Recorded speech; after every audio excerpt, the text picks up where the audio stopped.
हम जो नींद में सुख लेते हैं उसका कारण होता है संसार के चिंतन का त्याग। संसार का चिंतन नहीं हुआ 8-10 घंटे 15 घंटे जिसका जैसा है उसको अच्छा लगता है।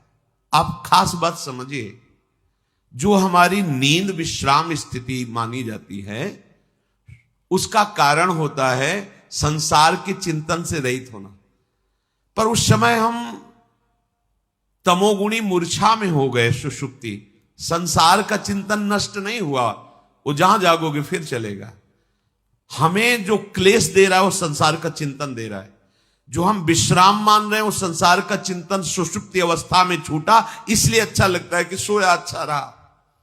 मुझे नींद चाहिए, क्यों? मैं भूलना चाहता हूं संसार को। देखो आप, थोड़ी देर में भूलना चाहता हूं, कोई बात मत करो, कोई ऐसी औषधि पवा दो जिससे हमारी इंद्रियां संसार का चिंतन छोड़कर मूर्छावस्था को प्राप्त हो जाए। नींद की गोली क्या है? वो आपको चिंतन रहित कर देती है। नशा क्यों करना चाहता है? थोड़ा चिंतन में शिथिलता आवे। वो निरंतर जो संसार का चिंतन चल रहा है वो देखो ना, कोई कुछ क्यों? क्योंकि वो शिथिलता चाहता है, हमारा दिमाग थोड़ा शिथिल हो। लेकिन ये सब उपाय जैसे गंदी नाली से हाथ साफ करना चाहो ऐसे है।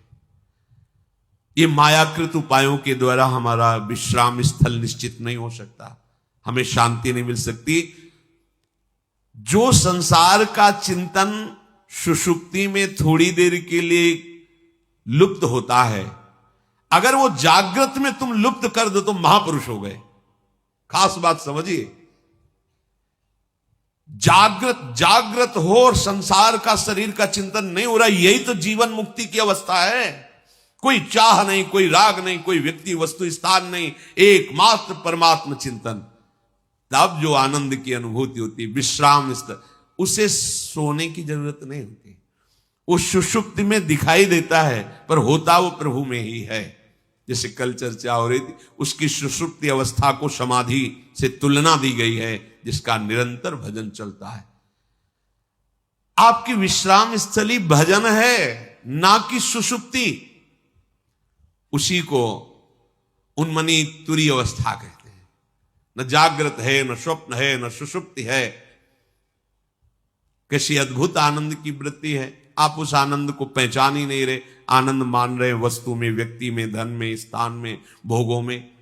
जागृत वो अवस्था जिसमें कोई चाह नहीं, कोई कामना नहीं, एकमात्र भगवान का स्मरण, ऐसे आनंद की अनुभूति होगी, आप देख लेना। इसी आनंद की प्राप्ति के लिए आजीवन संयम में रह करके महात्मा जन भिक्षावृत्ति के द्वारा हर कष्ट सहकर जब वो लाभ प्राप्त करते हैं तो उनमें इतनी सामर्थ्य आ जाती है कि लोकों को पावन कर देते हैं। सतरति सतरति लोकां तारयति, वो लोक के लोक को तार सकता है जिसने भगवत स्मरण के द्वारा संसार के चिंतन को शांत कर दिया है। अब कोई विश्राम स्थिति की जरूरत नहीं, हर समय वो विश्राम में रहता है। विश्राम ही नहीं, परम विश्राम में रहता है। जिनकी कृपा कटाक्ष से परम विश्राम मिल गया, कोई चाह नहीं, कोई चिंता नहीं, कोई थकान नहीं, एक परमानंद की अनुभूति। इसीलिए हमें मनुष्य शरीर भगवान ने दिया है।